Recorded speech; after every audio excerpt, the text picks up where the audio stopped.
Hello everybody and welcome to Sonic Boom Commentaries. I'm Kevin, joined by Jono, Tom, Jamie, somebody else. Who's here? Donny. and the man whose name was just on that screen. We've got Bill Freiberger here, everybody. Fantastic. I'm here. Hello. Yes, and we've got the episode aim low, and Eggman may have just failed yet again. But I've got one more trick up my sleeve. I must say, the idea of a scorpion bot is actually really interesting, and the last time we saw something remotely like that was back in Sonic Spinball. That is very true. Give it a sec. I heard Spinball. Yeah. It's gonna warm. Yeah, Donny's in. Oh, Sonic! Oh no! Now we won't know what it does. Still waiting on that trick. He told you to wait, Sonic. So rude. And now we're seeing something which I don't think I've ever seen in Sonic's 24-year history: Eggman being depressed. I love the silence there. Is it just Just me or is this Eggman utter not been desolation winning for the his character. I A-game think it's great. Maybe I like the first time I saw this when Eggman just left without saying a word. Between his body language and just how silent he was, I lost it. Yeah. But Bill, so when did as we go back to Mount SodaStream, Bill, when did you start work on this episode? How long ago was it then for you, roughly?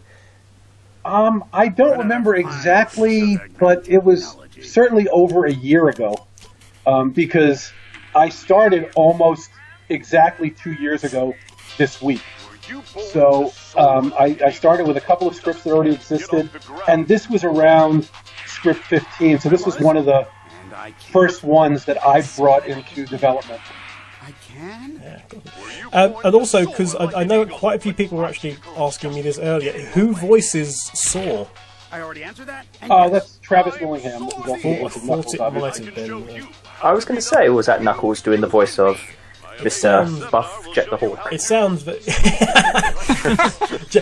Nice analogy, actually. Well, you'll note that there wasn't... that we don't have a hawk. So that's very good. I love this bit. Yeah. The audience just... Me, yeah! Yay! I've just actually noticed that he's actually holding this seminar in Eggman's base. I thought Eggman just went off to some community hall to do this, but the fact that he actually hired the guy out. And the curtains and everything. Yeah, that was kind of the one of the jokes of this we really wanted to do was the reveal that Eggman is sitting there alone. He's very wealthy. He's a wealthy criminal genius and has the money to just bring this guy in. No is the correct answer because you're pushing past the limit.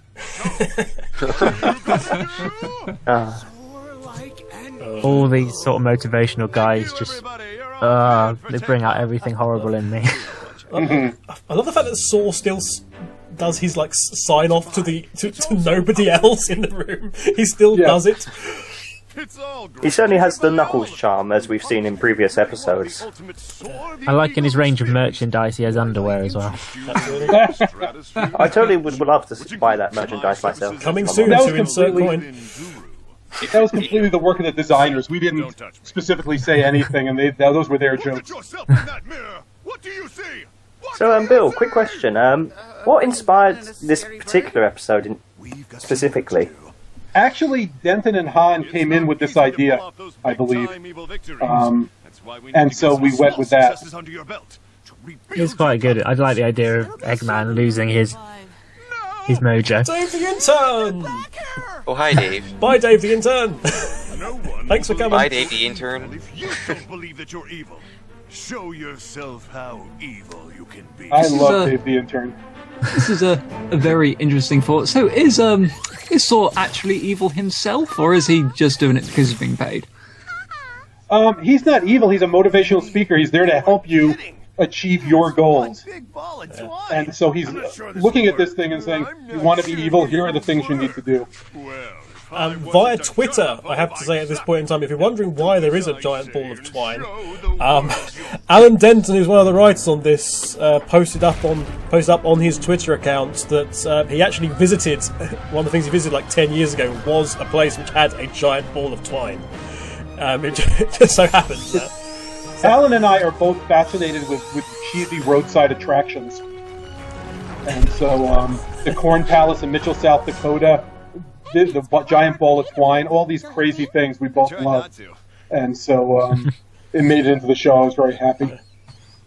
One thing I noticed in the crowd when everyone was running away, it looked like you could see the mayor and a Fastidious Beaver among the ones running away. Yeah, we have a limited number of characters, so they get reused a lot. In fact, after this episode, and you might have seen it already because of the air order, Soar the Eagle is also the local newscaster. So we see him doing field reports all the time. Hey, I mean, whatever works. Got to pay the bills, you know. Yeah. So how many models technically, are there, roughly, that you have to work with? I couldn't tell you exactly because sometimes, like, Soar the Eagle was added for this show. And then once we had him, we wanted to make use of him. So we said, what else can he do for us? And newscasters seemed logical.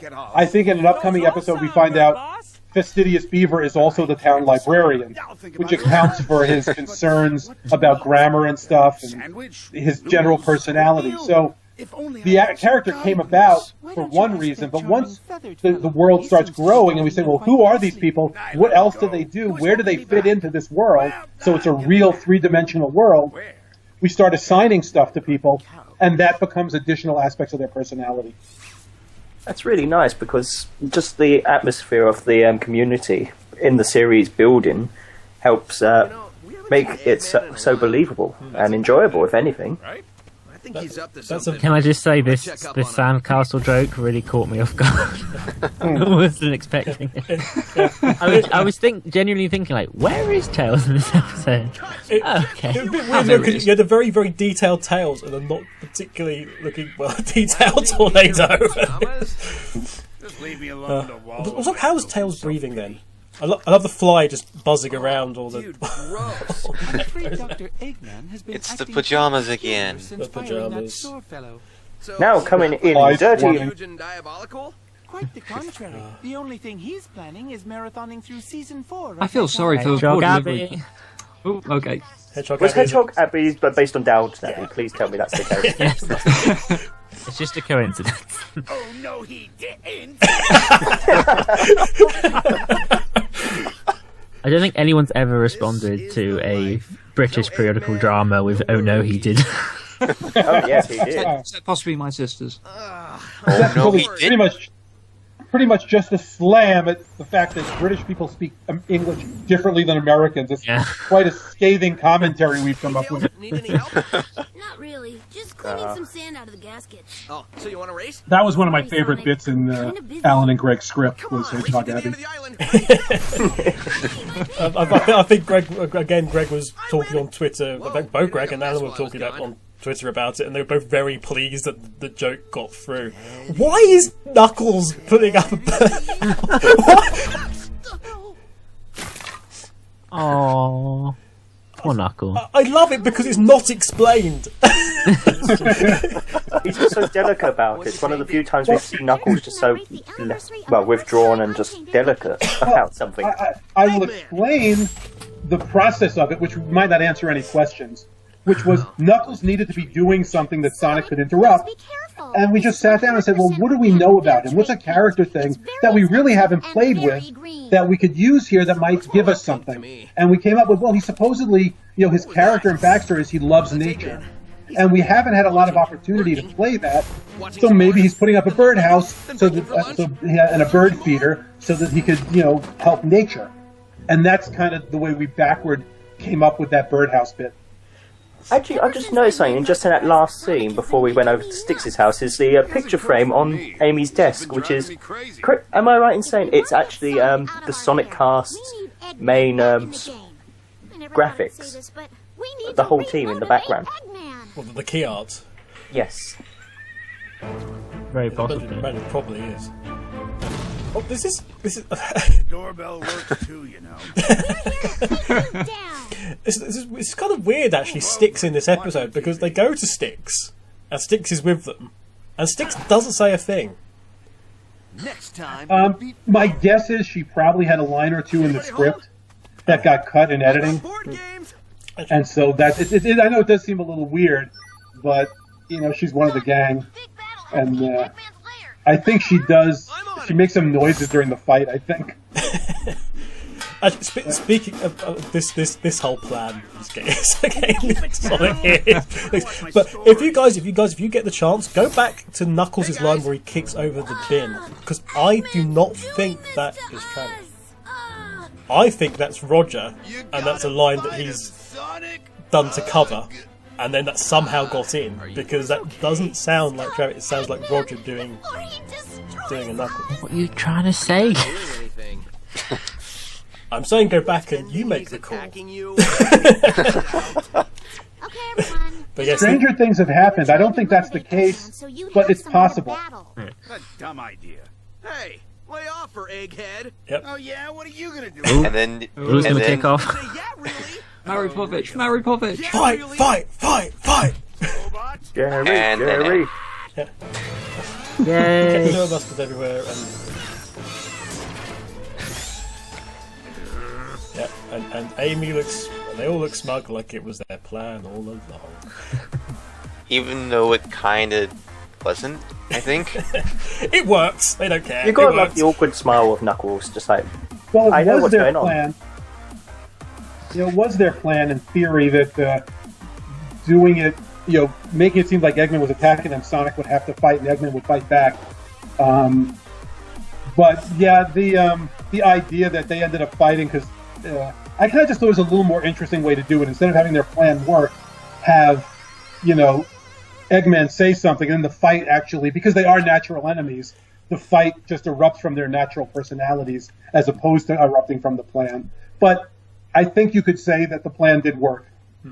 And all the Sonomy fans will be very pleased that it all started by Sonic defending Amy's honour. Right. So yay. That's the end of the episode, guys. Stick around to listen to the post show, or go back and listen to the pre-show. There's a lot of very interesting stuff with Bill. Bill's staying with us for the remaining time that we're recording. Be sure to like, comment, and subscribe to us. And don't forget on the 11th of March to pick up issue 5 of Sonic Boom. Absolutely, because it's written by the man we've had with us today. Buy now while stocks last. Don't just buy one copy, buy 2, buy 3, buy 5. There's alternate covers, they can buy 2. And pre-order digitally. It's a story close to my heart. It's Eggtoberfest. Yes, that's right. Bill Freiberger has put a beer reference into. What a shock! Shock horror. But yes, we'll be back next week. Otherwise, but be sure to obviously watch the other shows. See ya. Bye. Bye, everybody.